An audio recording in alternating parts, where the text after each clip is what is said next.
Hello everyone, welcome back to my video. In today's video, I will show you how to use the automatic comment feature to post comments on the latest tweets based on specific keywords. First, go to Viral Marketing and select Comment by Keyword.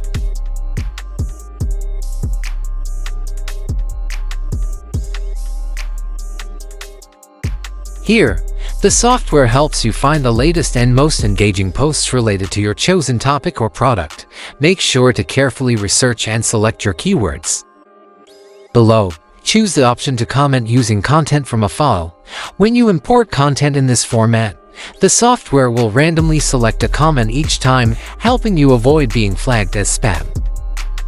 I will set it up so that each account searches for all 3 keywords, and for each keyword, my account will comment on to 2-3 posts.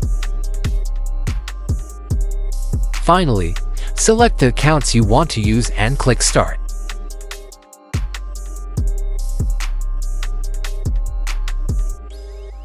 The software will automatically search for the newest and most interactive tweets based on your keywords and post comments on them. This way, you can maximize your reach and connect with potential customers effectively.